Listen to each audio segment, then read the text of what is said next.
Welcome to Salim समी channel. मैं हूं आपका एस्ट्रोलॉजर सलीम समी। अस्सलाम वालेकुम। आज फिर मैं आपके लिए एक डिफरेंट टॉपिक लेकर आया हूं। आपकी बहुत आसानी होगी इसके साथ, बहुत आपको आसान हो जाएगा चीज़ों को अपना मैनेज करना।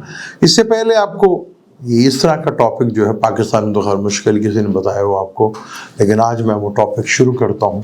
मेरी कोशिश हमेशा यही होती है कि आपके लिए नई नई नई चीज़ें जो हैं वो लेकर आऊँ। अभी राहु केतु के जो रेट्रोग्रेड प्लैनेट है उसके ऊपर डिटेल के साथ आगे और बात करेंगे, क्योंकि किसी ने मैसेज किया था कि मेरी बेटी की शादी नहीं हो रही, तो शादी के टॉपिक को भी डिस्कस करेंगे कि किस तरह रेट्रोग्रेड प्लैनेट जो है वो अपना असर दिखाते हैं और काम करते हैं।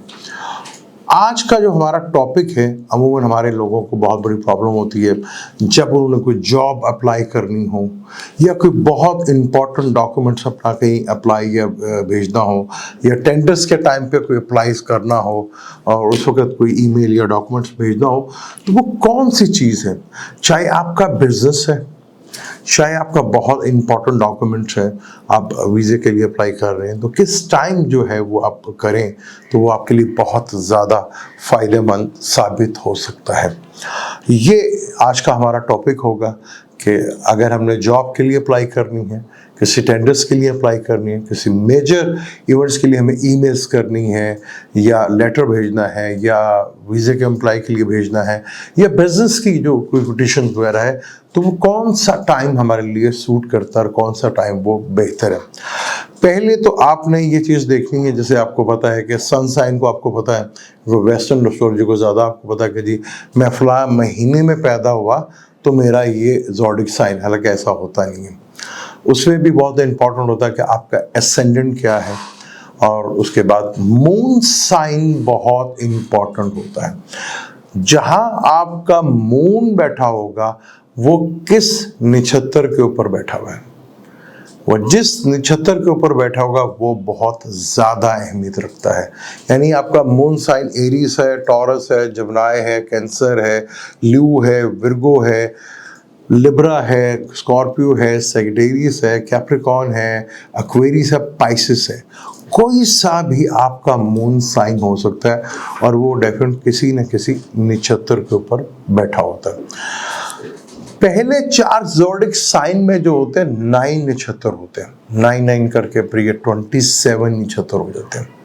तो आपने देखना है कि आपका मून किस नक्षत्र में बैठा हुआ है, वो आपका जन्म तारा होगा, यानी वो आपका पैदाइश का तारा कहलाएगा। उससे आपने अपना संपत तारा देखना है, जिसको दूसरा तारा कहा जाता है। संपत तारा यानी कि संपत्ति का तारा, यानी रुपए पैसे धन का संपत्ति उसी को कहते हैं ना जो हम इकट्ठी करते हैं। तो वो तारा देखना है कि आपके जन्म के नक्षत्र से वो दूसरा तारा कौन सा बनता है। मैं कोशिश करता हूँ आपको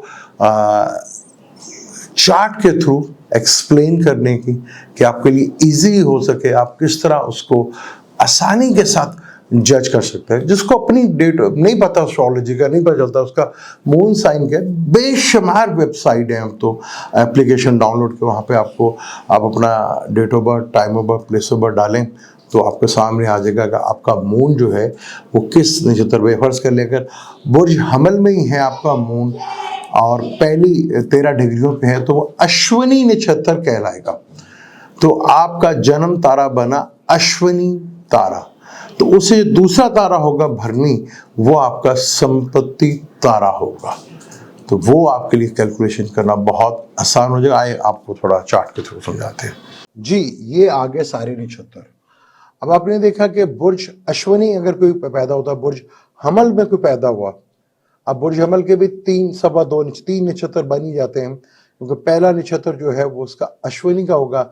अगर आप बुर्ज हमल में पैदा हुए और मून आपका अश्विनी नक्षत्र है, आप किसी भी जाके वेबसाइट पे देखेंगे, जाकर आपको वहाँ पे मून साइन है कौन से ज़ोडिक साइन में और कौन से नक्षत्र में, आपको बड़े आराम से पता चल जाएगा।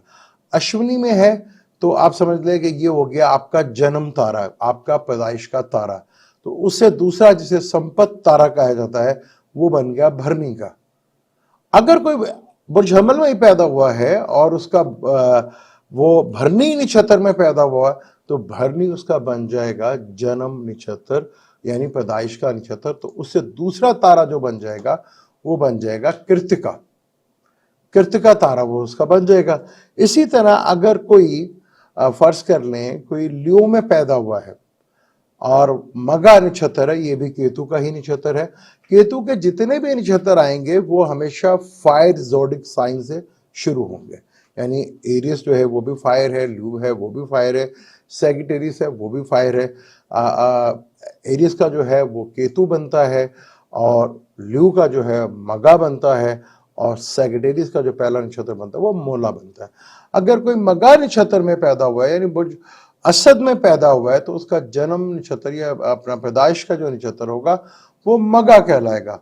तो उससे दूसरा नक्षत्र पूर्वा फागलेनी जो वीनस का नक्षत्र है, इस नक्षत्र पे दूसरे नक्षत्र पे अगर आप अपनी जॉब के लिए अप्लाई करते हैं या किसी गवर्नमेंट का कॉन्टैक्ट है या किसी भी आप इंपॉर्टेंट डॉक्यूमेंट्स है आपका जिससे आपको फायदा हो सकता है, यानी कॉन्ट्रैक्ट लेना है अपना, कोई ठेकेदारी जो करते हैं तो वो कॉन्ट्रैक्ट जो है वो अपना कॉन्ट्रैक्टर जो होते हैं वो पेपर बड़ा ज़रूरी होता है उनके लिए। अमूमन बिजनेस के लिए बहुत ज़रूरी कोई ईमेल्स होती हैं या कोई बहुत इंपॉर्टेंट डॉक्यूमेंट्स होता है तो वो आप जो है अपने दूसरे जहाँ पे पैदा हुए हैं उस पर आप भेज सकते हैं। वीज़ा अप्लाई कर रहे हैं उसके लिए भी आप अप्लाई कर सकते हैं।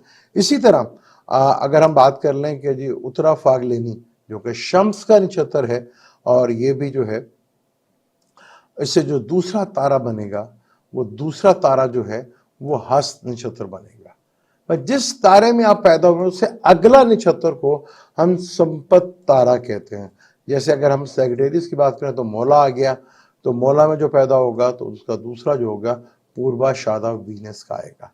तो ये वो नक्षत्र है जहां आपको चीजें आती हैं तो आपके लिए बहुत ज्यादा बेहतर रिजल्ट मिलता है और चीजें आपके लिए बहुत ज्यादा इंपॉर्टेंट। ये तो हमने 2.25 दिन की मून की बात की। और अगर कोई इनमें कोई आपका पॉजिटिव प्लैनेट आ जाता है, जैसे कि वीनस आपका योग कारक है, ये वीनस जायचा में आपका बहुत अच्छा है, जुपिटर बहुत अच्छा है, सन बहुत अच्छा है, मार्स बहुत अच्छा है, वो भी प्लैनेट आगे आपके दूसरे प्लैनेट्स में दूसरे घर के प्लैनेट्स में आएंगे तो वो आपको बहुत ज्यादा बेनिफिट देंगे, बहुत ज्यादा उसका लाभ आपको मिलेगा। आप ये आजमा के देख लीजिए, मेरी चीज़ एक्सपीरियंस में मैंने इसको बहुत ज़्यादा देखा है कि बहुत ज़्यादा मैंने इन चीज़ों को देखा कि वो टाइम आपके लिए बहुत बेहतर होता है। इन तारों में जो हमेशा जो है 5वां तारा, यानी कि अगर आपका जो भी जन्म तारा है कोई भी बन सकता है, अश्विनी बन सकता है, भरणी भी बन सकता है, कृतिका भी बन सकता है, रोहिणी भी बन सकता है, मगशर भी बन सकता है, राधरा भी बन सकता है, पुनर्वसु भी बन सकता है, पुषा नक्षत्र बन सकता है, अश्लेषा नक्षत्र भी बन सकता है, कोई सा भी आपका ये नक्षत्र हो सकता है।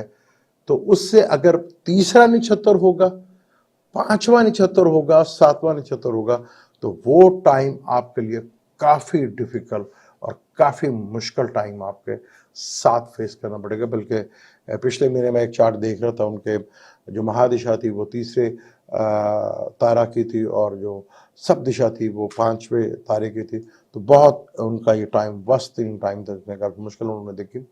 तो आपने देखना है कि आपने अगर कोई इंपॉर्टेंट डॉक्यूमेंट्स अपनी लाइफ से रिलेटेड जो है, चाहे वो बिजनेस से रिलेटेड है, वो जॉब से रिलेटेड है या फॉरेन से रिलेटेड है या बहुत कोई इंपॉर्टेंट डॉक्यूमेंट्स आपका, तो आपने दूसरा तारा यानी कि संपत तारा उसमें ये भेजना है। अमून मुझे उम्मीद है कि आपको ये आज का टॉपिक बहुत अच्छा लगा होगा। वो टोटल एक डिफरेंट टॉपिक है, नक्षत्र एक बहुत बड़ा टॉपिक है, बहुत चीज़ें इसमें आती हैं। इंशाल्लाह आहिस्ता आहिस्ता जो है मैं आपको बताऊंगा किस तरह हम दिशाओं के साथ भी देखते हैं ट्रांजिट में, ये जो दिशा आने वाली है ये आपके लिए किस तरह बेहतर रिजल्ट दे सकती है। यकीनन है कि बिल्कुल हट के टॉपिक था और नया था और बहुत आसान है। बस आपने देखना है कि आपका मून किस नक्षत्र में, उससे दूसरा जो नक्षत्र होगा वो संपत तारा कहलाएगा। यकीनन आपको वीडियो अच्छी लगी होगी, अच्छी लगी तो उसे लाइक ज़रूर कीजिएगा, शेयर भी कीजिएगा, चैनल को सब्सक्राइब कीजिएगा, क्योंकि अब यहाँ पे हम आपके लिए नित नए डे बाय डे जो है डिटेल के साथ जो है नए टॉपिक लिख रहेंगे। अभी हम दोबारा उसको जो रेट्रोगेट प्लैनेट है उसके ऊपर डिटेल के साथ फिर दोबारा डिस्कशन शुरू करेंगे। मैरिज का सत्याकार भी उसमें लेंगे कि मैरिज और किस तरह रेट्रोगेट प्लैनेट इतना ताकतवर होता है, उससे पिछले घर में बैठा हुआ प्लैनेट किस तरह आपकी ज़िंदगी को बदल सकता है। कुछ लोगों में थोड़ा सा उसको कन्फ्यूजन में रहा, वो इंशाल्लाह ताला वो भी ख़त्म करने की कोशिश करूँगा। मुझे दें इजाज़त, इंशाल्लाह मिलते हैं अगली वीडियो में, और जो है किसी नए टॉपिक पे इंशाल्लाह आपसे बात होगी। जब तक के लिए मुझे इजाज़त दें, अल्लाह हाफ़िज़।